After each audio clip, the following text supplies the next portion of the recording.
Je la déteste.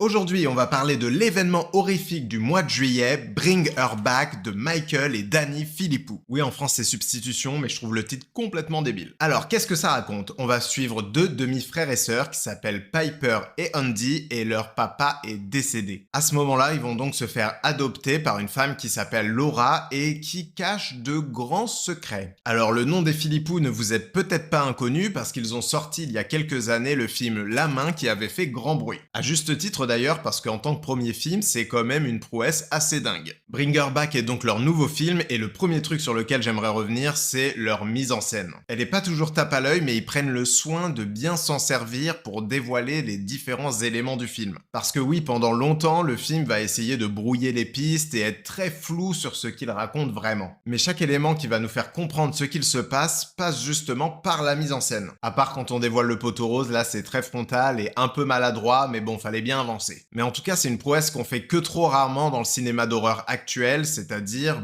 dévoiler son histoire par le biais des images. Comme un film, quoi. Il y a un autre point qui est mais vraiment fantastique, c'est les effets gore. Le film est jamais outrancier à ce niveau-là, et justement, du coup, dès qu'il y a des effets, ça fait mal. Très mal. Très honnêtement, ça faisait très longtemps que j'avais pas été aussi dégoûté devant les scènes d'un film. Notamment les scènes dans la cuisine. Encore un autre bon point pour le film, ce sont les personnages. Piper et Andy sont directement attachants et on croit vraiment en leur lien. D'ailleurs, les Philippou utilisent une petite astuce pour ça, c'est mettre un petit mot entre les deux que seuls eux peuvent comprendre et donc du coup, ça fait qu'on comprend tout de suite qu'ils ont un passé ensemble et une histoire commune. Je pense sincèrement qu'on est face au meilleur film d'horreur de l'année. Mais attention, on attend Weapons qui sort dans quelques semaines et je pense que c'est le seul qui peut aller batailler sur le terrain. Mais il y a un dernier truc dont j'aimerais vous parler et pour ça je dois passer en zone spoiler, donc si vous n'avez pas vu le film, revenez un peu plus tard mais surtout allez le voir, c'est super. Du coup, attention spoiler,